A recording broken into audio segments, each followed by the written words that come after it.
Hi, and welcome once again to another episode of Cooking for the Yum of It. Today I'm going to be doing casserole pork chops in a marinade. This recipe I got from the Julia Child cookbook. I haven't bought it yet, not yet. Like I said before, I'm going to be finishing out all of the recipes in the 3 slow cooker cookbooks I bought before I buy another cookbook. No, this one, it comes from the Julia Child cookbook, but I downloaded it from the internet. So the first thing we have to do is prepare the marinade. So let's get started. Okay, now the recipe that's in the description, that is for every pound of meat.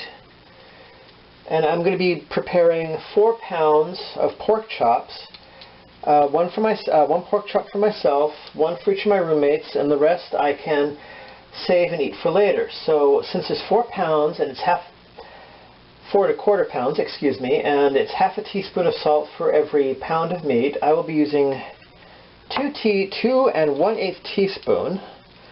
So let's find my mother when she was selling. I think it was my mother when she was selling Tupperware. I got these from my grandmother.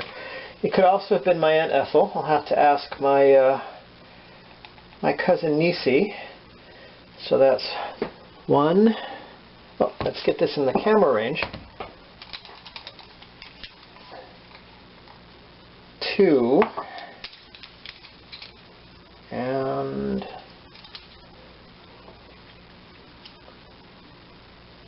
1/8. Our next ingredient is 1 teaspoon. It's a 1/4 teaspoon per pound of meat, and we will be doing 1 teaspoon. Rounding was a bit difficult on this one, so I rounded down. I like pepper, so originally, apparently the recipe only called for 1/8 of a teaspoon per pound of meat, but I like things to have a little bit of bite to it, so more pepper for me. Okay, now we will be doing 12 3/4 tablespoons, you heard that right, tablespoons, of concentrated lemon juice.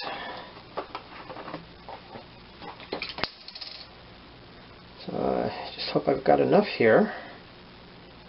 It's 1, 2, 3, 4, 5, 6, 7, 8, 9, 10, 11, 12, and 3/4.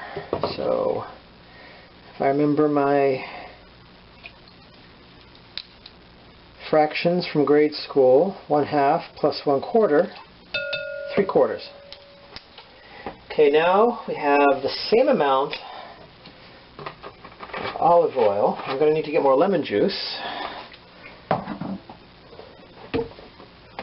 So it's 12 3/4 tablespoons of good old extra virgin olive oil. Once again, if you do not have extra virgin, slightly slutty olive oil will do. It's 1,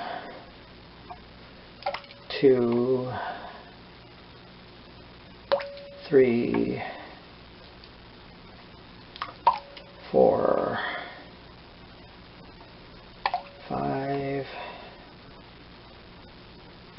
6. I like that sound that makes. 7, 8, 9, 10, 11,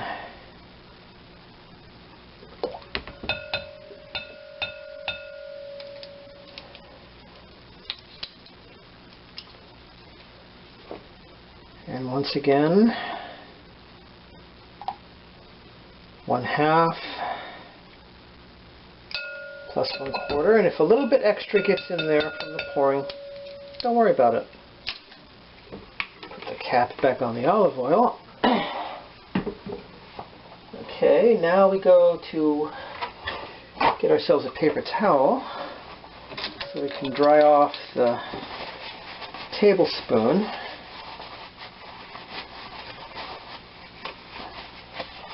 We're going to get ourselves 1 whole tablespoon, no, excuse me, 4 1/4 tablespoons parsley. 1, 2, 3, 4, and 1/4.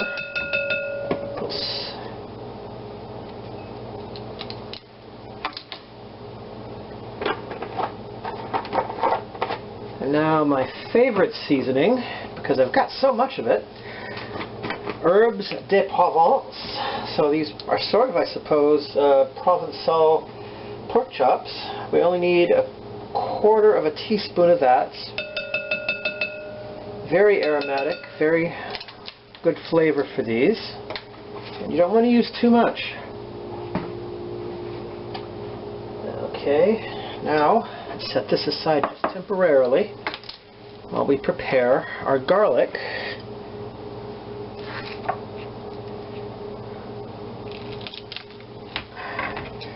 First, we peel our garlic.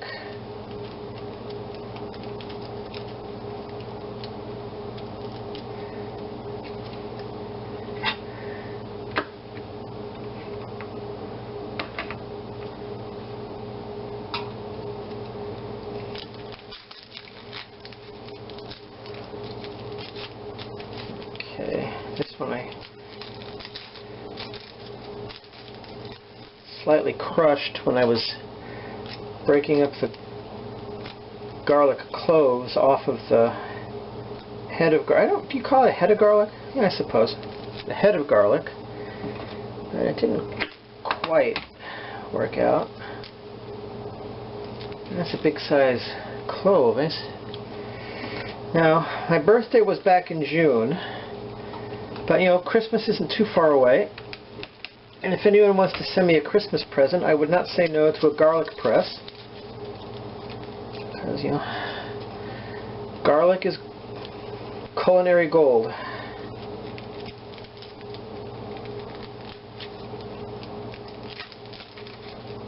Oh yeah. Now, I don't feel so bad that I'm supposed to be using, according to the recipe, 4 cloves of garlic.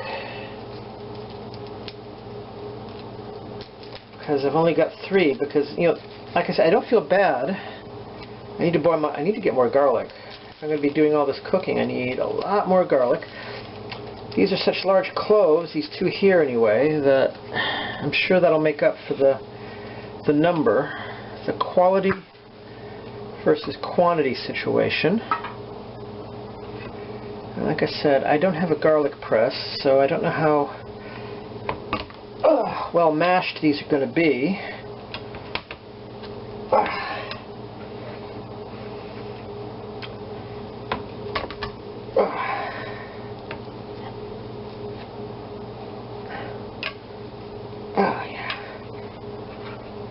So garlic press would be fantastic for Christmas. You know what I'm also thinking of doing, if I can find anyone who lives not too far, who lives close enough to, let's chop this a little, that might help with the mashing.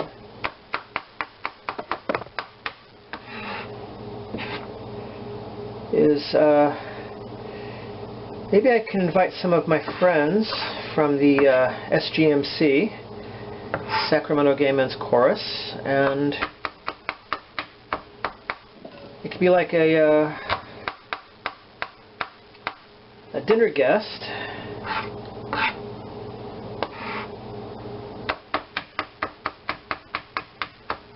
It's sort of like there was this old TV cooking show the Galloping Gourmet.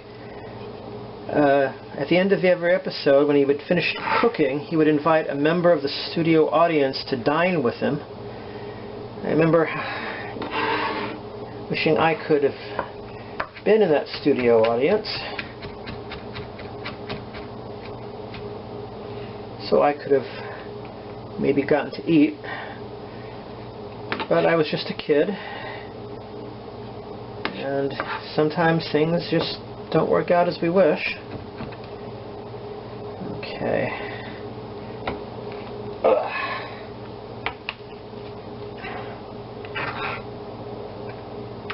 Okay, that's about as mashed as I'm gonna...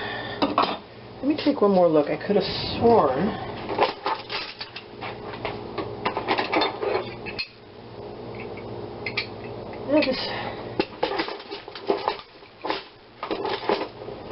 I don't know if this is a garlic presser. This isn't mine, so excuse me for not knowing.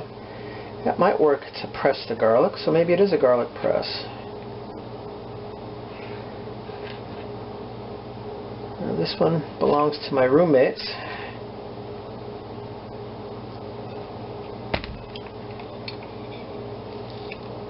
No, it doesn't quite work as a garlic press.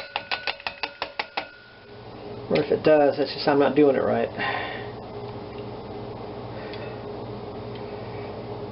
But, you know, cook and learn. Let me rinse that off. Now we are going to whisk this all together.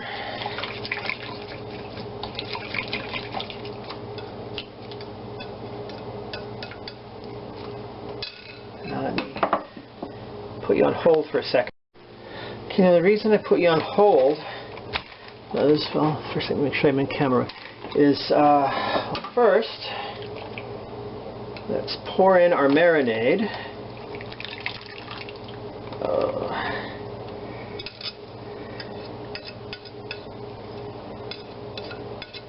Because rather than mix it in the bowl, this last ingredient, I wanted to wait until I had the leaves, the pork chops in our Ziploc bag, are 4 bay leaves, 1, 2, 3, and 4. We seal our bag.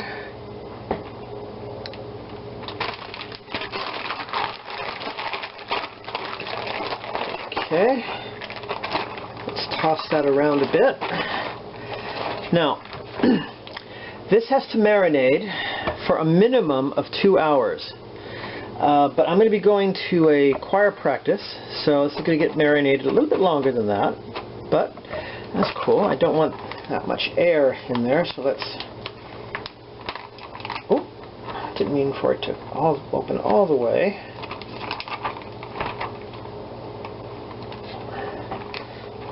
Oh, sorry, go this way. Squeeze out some of the excess air. Okay, now this is going in the refrigerator, like I said, for a minimum of 2 hours. And I will see you when I get back. Okay, it has now been, well, I don't remember how long it's been, but it's been more than 2 hours, which is, like I said, the minimum you want to marinate your pork chops for. So now comes the fun part. Get rid of that. Now, you will probably hear occasionally my cat meowing for attention. I don't think he likes me doing anything that isn't worshiping him, but we all have sacrifices to make.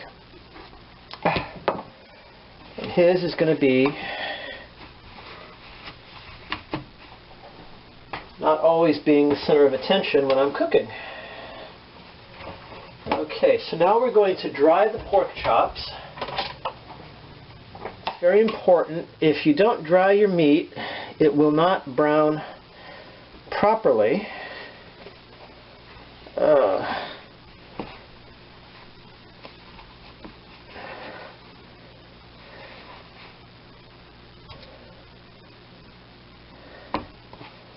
These are nice, thick, juicy pork chops. Oh, they're going to taste so good.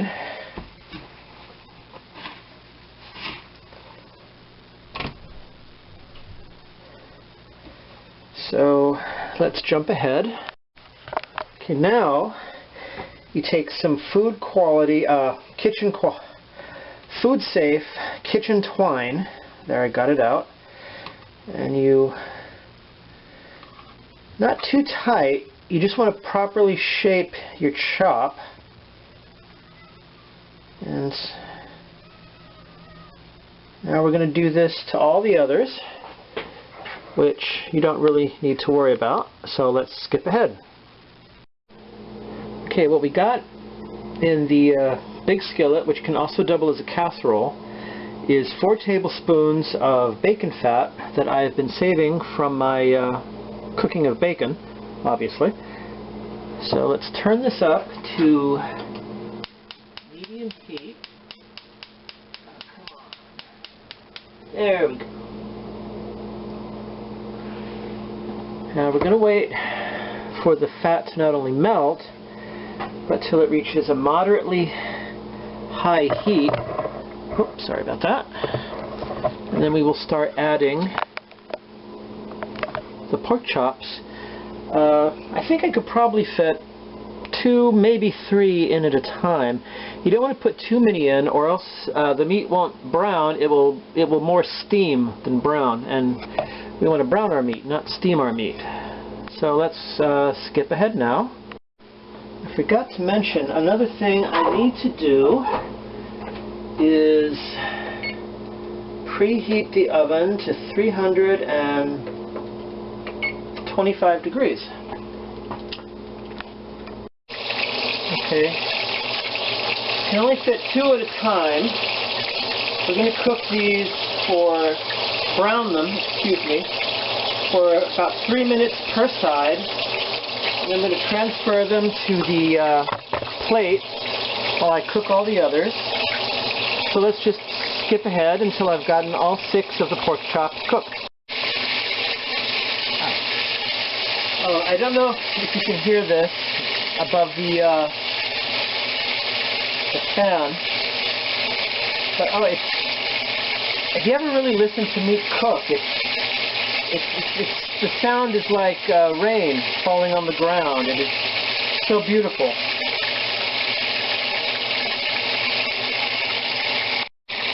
Now, you may find it necessary to add a little bit more bacon fat.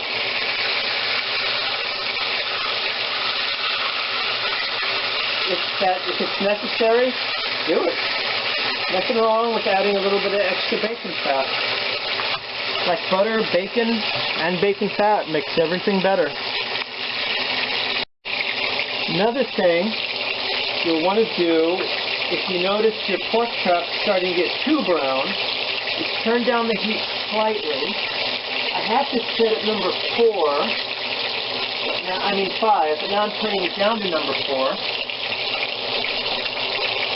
If you don't want the meat to get too brown, because that might mean it was going to be overcooked when we're done, and as I mentioned once before, I do not like overcooked meat. It becomes dry and tough and chewy, and it's not a pleasant eating experience. Okay, here we have the last 2 pork chops. Once they're done, well, I'll show you when that happens. I am using boneless pork loin chops. I like them because they're nice and did you see that? I like them because they are nice and thick and tend to give a better flavor, in my opinion. But you know, you really can use any kind of pork chop you want with this. Okay, these are the last 2 chops. Once they're done, I'll be adding, you could tell these 2 back here, they were my first 2. I probably could have either cook them a little longer or let the oil, the bacon grease, get a little hotter. But, you know, live and learn. They're still going to be delicious. So,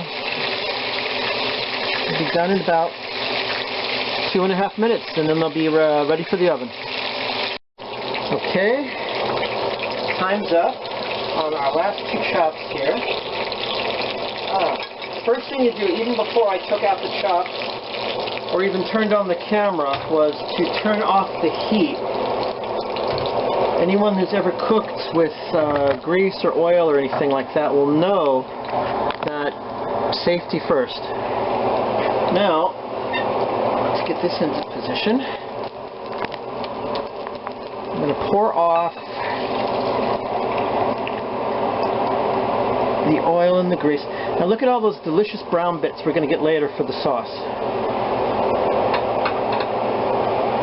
Okay, our next step, after we've poured out the fat, we are going to add our butter and then into the pot, and then we're going to arrange our pork chops. So just give me a second here. Okay, now we are going to add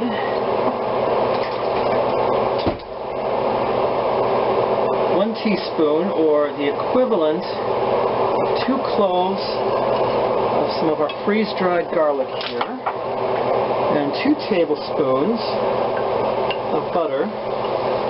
Listen to the sizzle. Sort of get that scattered around.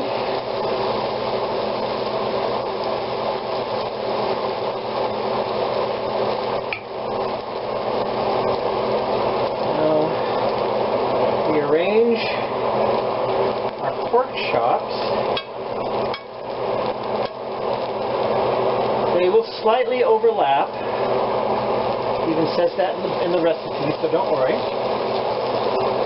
I must admit, I would like to have larger dish. Maybe even a Dutch oven would be great.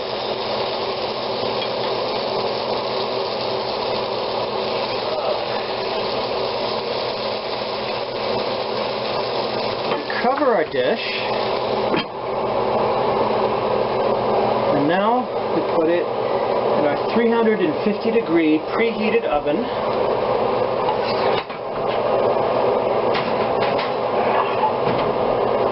I've never done this recipe before, so this is an interesting experience for me as well.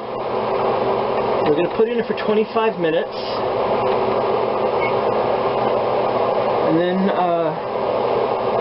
we'll check to see if the meat is cooked completely, because you know with pork, you probably want to see my face again. But once that's done, we will be going on to the next step. Let me adjust my camera here so that I'm not crooked. Now, as I said, we'll be back in about 25 minutes to check on the status of our pork chops. Now, about halfway through the process, we're going to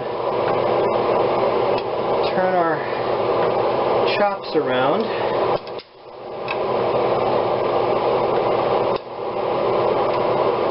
Rearrange them slightly.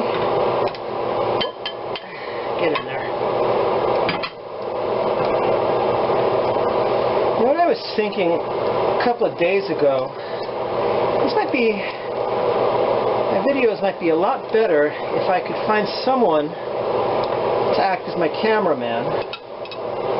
But because I can't afford to pay them anything, I would need to find someone who was quite literally willing to work for food.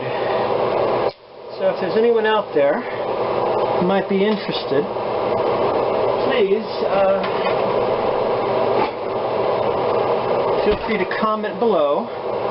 Now, this is spreadable.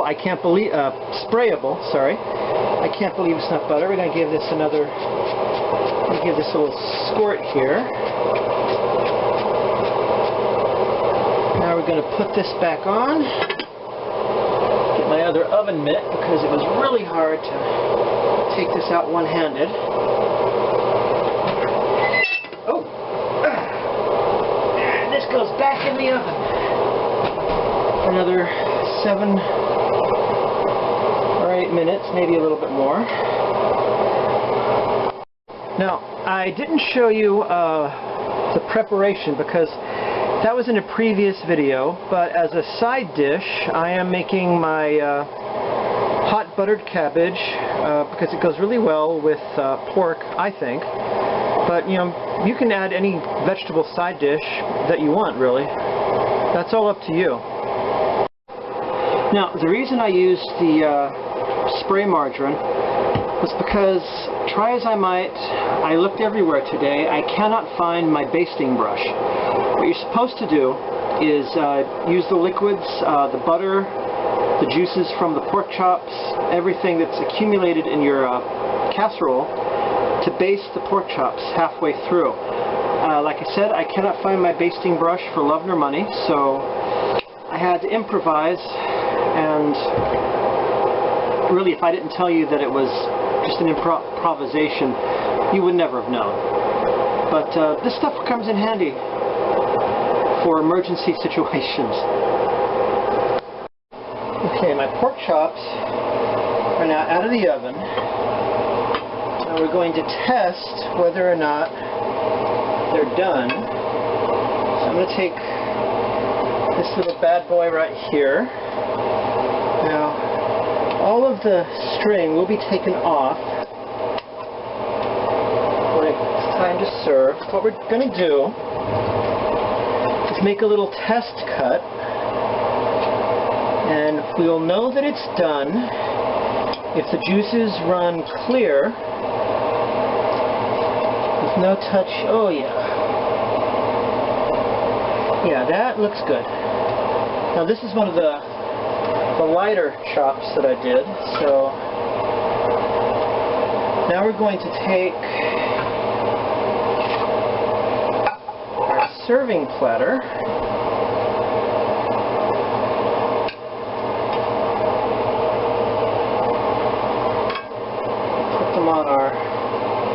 put our chops on our serving platter while we wait for the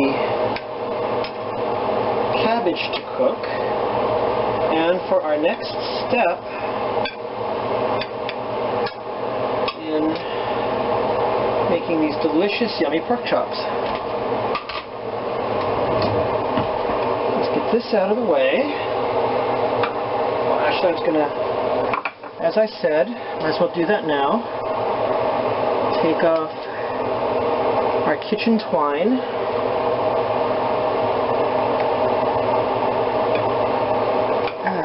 The twine is good for a lot of stuff. You know, you can truss a chicken, you can help shape your pork chops,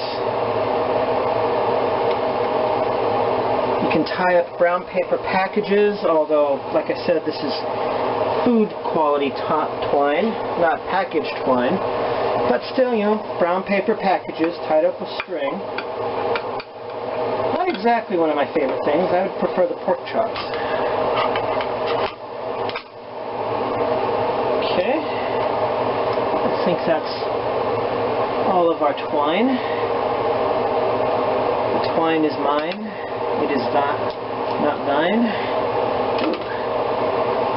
Now let's move this over here so I can show you our next step. Ooh, that is still hot. I forgot about that. Now this should render, according to the recipe, about half a cup of liquid. And actually it came out to a little bit over a quarter. But, comme ci, comme ça.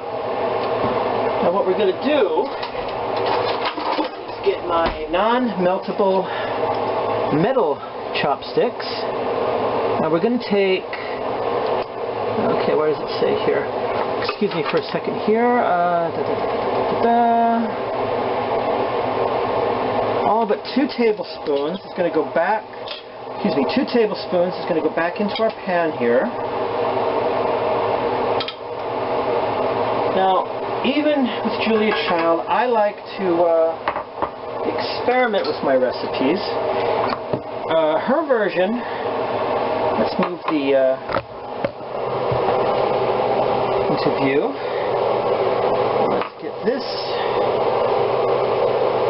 cover into a better position. Actually, I don't think I need the cover. Put that over here.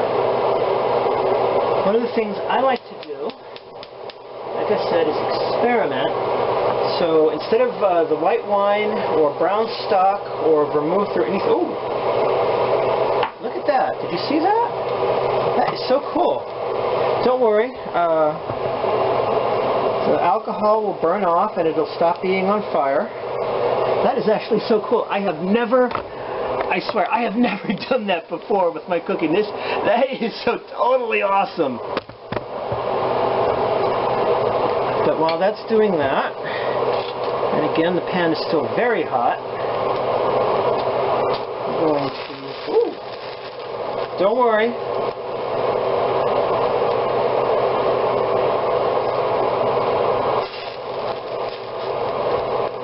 As soon as the alcohol burns off, it should be safe. What we're doing is boiling the liquid.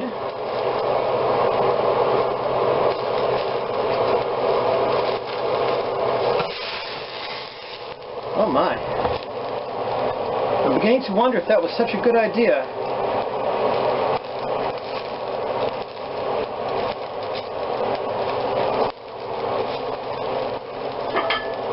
Just to play it safe.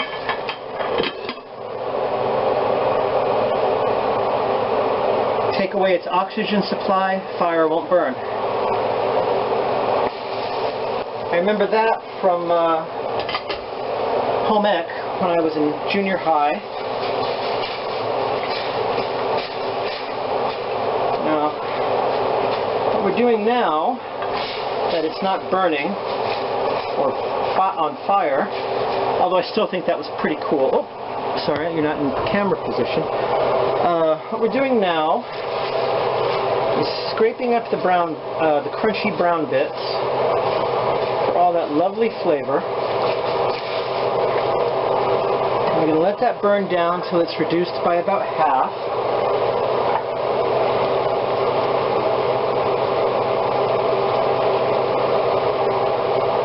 Or actually, I'm sorry, I misread the recipe until I have about half a cup of concentrated juice.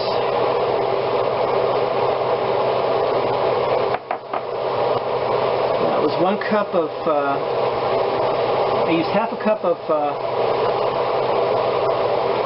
brandy rather than the white wine or the vermouth or anything. Like I said, I already had the brandy and there was no sense in getting something extra. And I like to experiment with my recipes, and I thought, you know, why not use brandy? I don't think it's going to make it taste bad.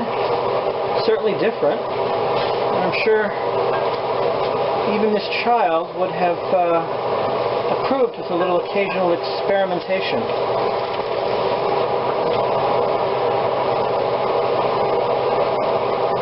Mrs. Yamana, that was the name of my home ec teacher in junior high school when I was living in Hawaii. Aliyamanu Intermediate, that was what it was called. She'd probably be pleased that I remember how to deal with small kitchen fires. But like I said, there was never really any danger, and it was mostly, I think, the alcohol. But you get rid of the supply of oxygen, and fire needs 3 things. It needs heat, it needs fuel, and it needs oxygen. You take away one of the 2, and the fire collapses.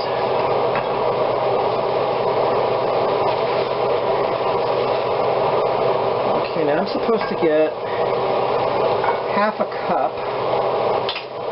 When this is all done, let me move my camera into a better position here and put my trusty oven mitt back on because the pan is still very hot. Let's see if that measures out to maybe it's a little quarter of a cup. But you know, sometimes these things happen.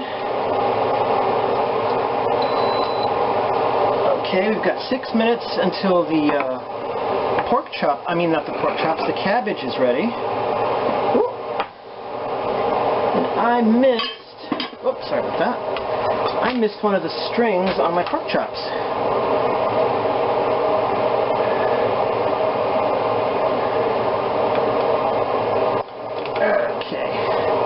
I missed. Now this is not a gravy type of sauce, it's just a nice liquidy sauce. So we pour that. Ooh, look at that. Over our pork chops. Let's move this into position. Now see how gorgeous that meat is? That is going to taste fantastic. Now since this is the one over here that I did the test cut on, that's the one I'm going to eat. I'll be saving some for future lunches or dinners, but I will be leaving 2 of these for my roommates. I hope they enjoy them. So far they've enjoyed everything else I've cooked, so this shouldn't be too different. So let's get everything dished up and ready to go. Oh my, does that not look absolutely fantastic? Smells great too. Okay, now my pork chop and my cabbage is done. Let's get myself a little slice of pork here, a little bit of heaven on the hoof. I heard that in a TV episode once. I think it was MASH. Okay, oh.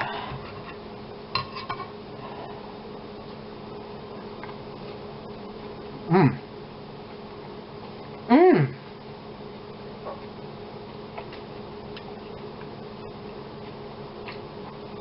That is so good. Nice and juicy. And the flavor from the marinade did not overpower the pork. Gave it just the right amount of oomph, extra accent. Mmm.